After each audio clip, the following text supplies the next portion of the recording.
चाकणमध्ये मागील आठवड्यात झालेल्या एका खुनाच्या घटनेला वेगळेच वळण मिळाले आहे।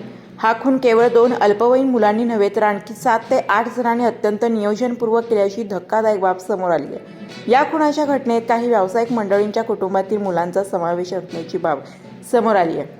यातील 3 ते 4 जणांना पिंपरी चिंचवड गुन्हे शाखा युनिट 3 पोलिसांनी ताब्यात घेतल्याची माहिती समोर येत आहे। बुधवारी 30 एप्रिल 2025 रोजी किरकोळ कारणावरून झालेल्या वादातून एकास लाकडी दांडकी, दगड आणि धारदार हत्यारांनी जबर मारहाण करण्यात आली। यामध्ये एका 29 वर्षीय तरुणाचा मृत्यू झाल्याची धक्कादायक घटना चाकण शहरात हॉटेल समाधानच्या पाठीमागील बाजूस घडली होती।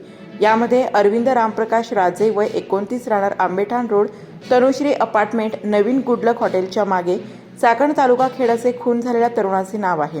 या प्रकरणी पोलिसांनी खून व गंभीर मारहाणीचे गुन्हे दाखल असलेल्या 17 वर्षे वयाच्या 2 अल्पवयीन रेकॉर्डवरील गुन्हेगारांना ताब्यात घेतले होते। यामध्ये अन्य आरोपींचा समावेश असल्याची शक्यता सुरुवातीपासून व्यक्त केली जात होती। अपेक्षेप्रमाणे काही व्हिडिओ सदृश्य पुरावे समोर आल्यानंतर या खुनाच्या घटनेत आणखी काही जणांचा समावेश असल्याची बाब समोर आली होती। सदरचे सबळ पुरावे गुन्हे शाखा युनिट 3 यांच्या हाती लागल्यानंतर त्यांनी यातील अन्य आरोपींपैकी 3 ते 4 जणांना ताब्यात घेतल्याची माहिती समोर येत आहे। अद्यापपर्यंत पोलिसांकडून ताब्यात घेण्यात आलेल्या अन्य आरोपींची नावे उघड केलेली नसली तरी ताब्यात घेण्यात आलेले अन्य संशयित चाकणमधील एका व्यावसायिक कुटुंबातील असल्याची माहिती मिळाली आहे। त्यामुळे केवळ अल्पवयीन मुलांनी खून केला नसून अन्य आरोपींचा देखील यात समावेश असल्याची बाब समोर आली आहे।